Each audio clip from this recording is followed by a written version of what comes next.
What's good, everyone? OJ here. Welcome back to another video. Today, we've got some awesome information and discussion to go over, but before we get into that, please make sure you hit that like button, subscribe if you're someone new, and click that notification bell to get my videos first. And let's go ahead and jump right into this. And we're starting off with the Game Awards 2021, the Jeff Keighley Awards, and also Metroid Dread. This game has been nominated for Game of the Year. And on the community page, I asked you guys, what game do you think will win Game of the Year 2021 from the Game Awards and why? And there was a pretty big response, thousands of votes, but many of you guys feel that Metroid Dread will win Game of the Year. The last time that I checked, it was like 75% or so. So I will have the graphic up for you guys as well, so you can check out the most up-to-date thing. And I read through a lot of the responses why you guys think it will win.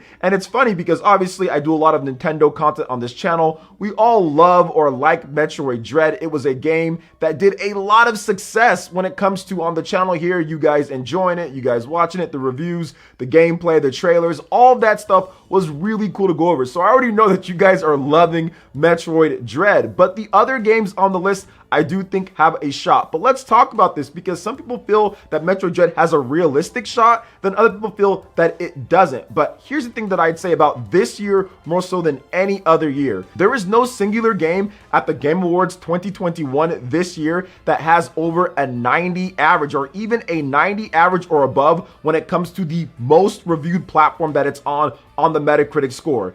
Forza Horizon 5 got snubbed from the Game of the Year awards. It's still in there for like racing game and I think like audio and some other stuff, but it didn't get a Game of the Year nod, which I'm going to talk about on my separate channel, PlayerEssence EX. You can check out that channel if you want to subscribe to it. It's a brand new one. I'll have a link for you guys in the description below. So we'll talk about it on there. We go over more PlayStation and Xbox news. But yeah, like there's no other games. And I think this is like the first time since the Game Awards was like invented with Jeff Keighley that we haven't had a game that's at least a 90 average or above. So I feel that this time the playing field is really leveled out. Honestly, any of these games could win. I think Psychonauts 2 has like an 89 if I'm not correct, so very close. I know Metroid Dread was teetering around an 89, 90, then it went down to an 88. It kind of jumped back and forth. I know SMT5 was close, it was a 87, but that didn't make it into the Game of the Year nomination, but it did get an RPG of the Year nomination there, so that's pretty cool. But overall, all of these games, Deathloop, It Takes Two, Psychonauts,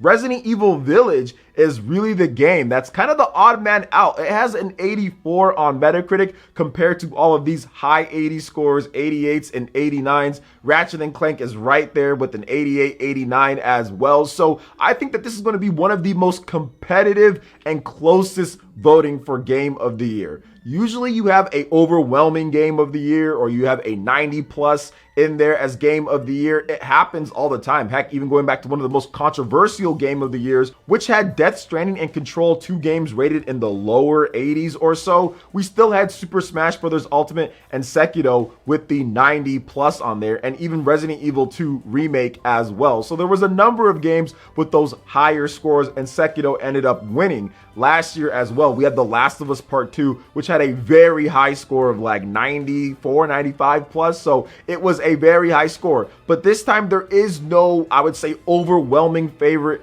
to win Game of the Year, with all of these games so close in ratings, and they weren't all the biggest blockbuster selling games. It's not like all of these games like Deathloop and It Takes Two were like, you know, 7, 8, 10 million unit sellers or anything. Metroid Dread, that definitely wasn't. Psychonauts 2 definitely wasn't at all. So it's pretty cool to see that, yeah, it's not about the biggest blockbuster games. At this time, I think that they actually said, hey, let's try to pick the best ones so far. I do think that Monster Hunter Rise maybe got snubbed a little bit, but essentially what we're going to be talking about here is that if Metroid Dread has an actual legit shot to win Game of the Year, and I think it does, and I'll give you guys a number of reasons why. One, when the game came out from the reviewers, everyone gushed about it. Many people that I think I know that votes on the board that they're going to vote for Metroid Dread, or Metroid Dread is definitely going to be one of the ones that they consider seriously for voting for Game of the Year. So I do think it has the backing of a lot of the people that are going to be voting. And also too, you have the return of Samus. I think that having Samus win a Game of the Year, and I think that people's nostalgia combined with the new efforts that they put into Metroid Dread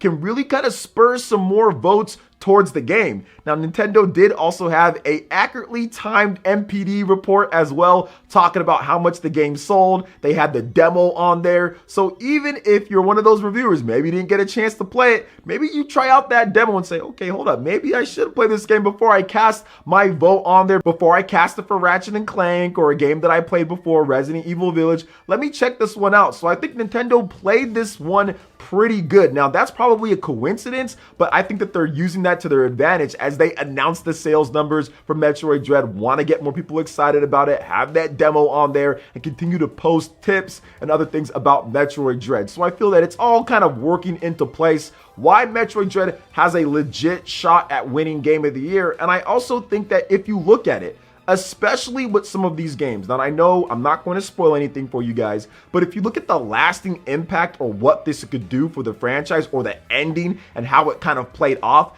Metroid Dread out of all of these games might have had the absolute best ending out of all of these games. And I think that that could leave a lasting impression when you start nitpicking and saying, okay, well, what's Game of the Year? Look at the graphics, look at the score, look at everything, look at the music in the game, look at everything combined. You start nitpicking and you start whittling down which one gets it or not. I think that the lasting impression in many people's eyes, or minds more like it, was what happened at the end of Metroid Dread and how cool that was. So I think that also gives the game another chance at winning Game of the Year. So I think that Metroid Dread has a legit shot at the Game Awards 2021 to win Game of the Year. And I feel that a lot of the voters out there are going to pick it. One thing that I would like to see at the TGA show is showing what game got second, third, fourth, fifth, and so on. I can understand maybe why he doesn't do that, because you don't want to say, okay, well, these games are the losers and say which one was voted for the least amount.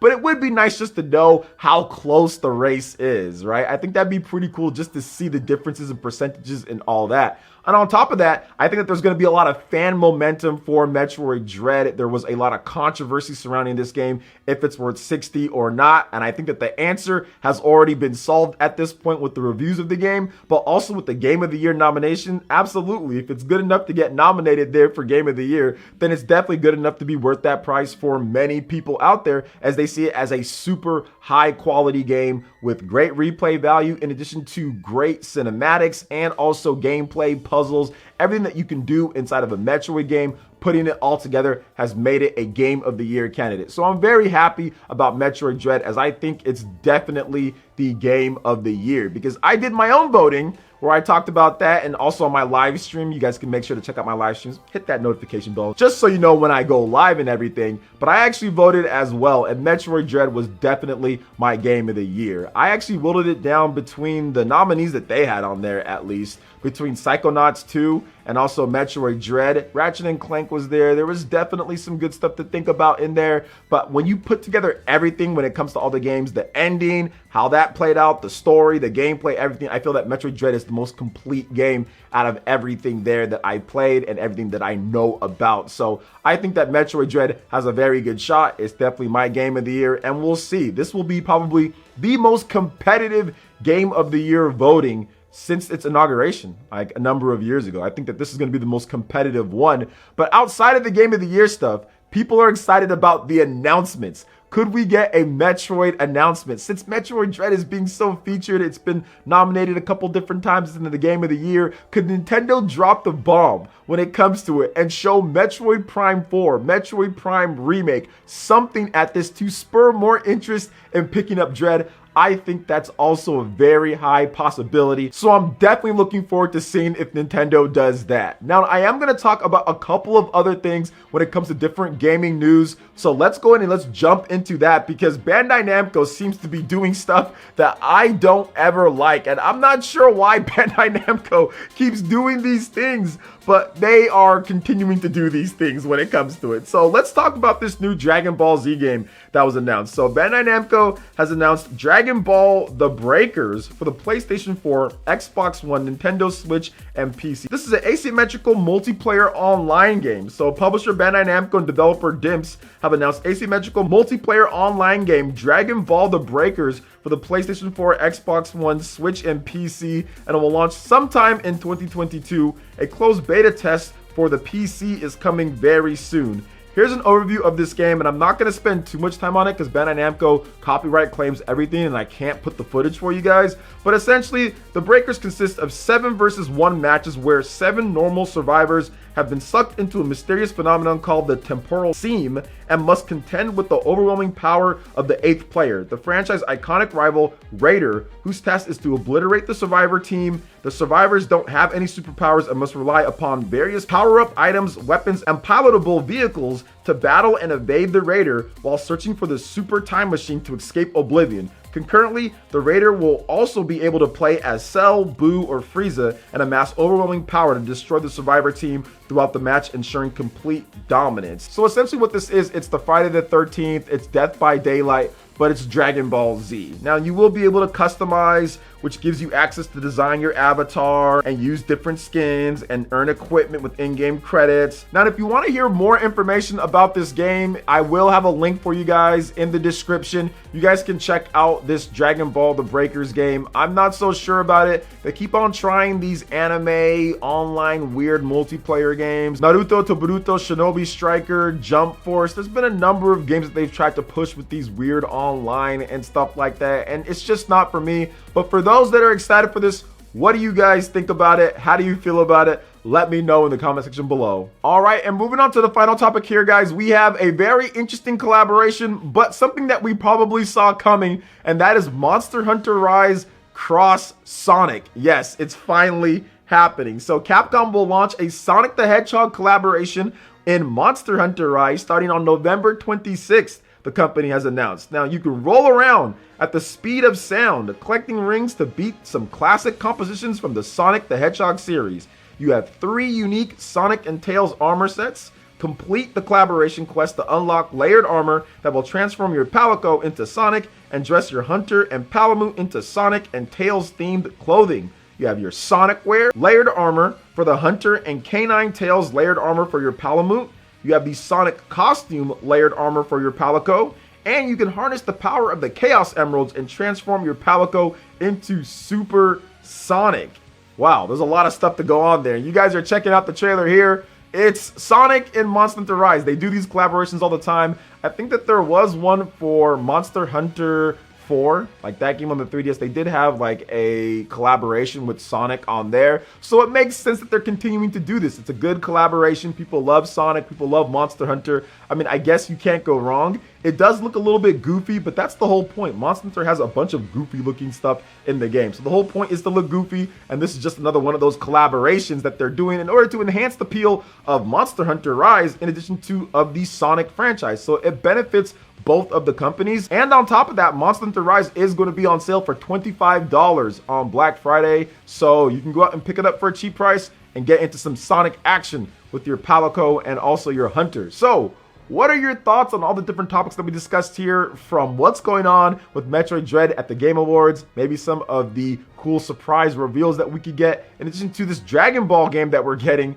and also this collaboration with Sonic and Monster Hunter? Let me know in the comment section below. All right, guys, that wraps it up for this video here. Thank you so much for watching. I do appreciate it. Please make sure you hit that like button, subscribe if you're someone new, click that notification bell, and we'll see you for the next video. Peace.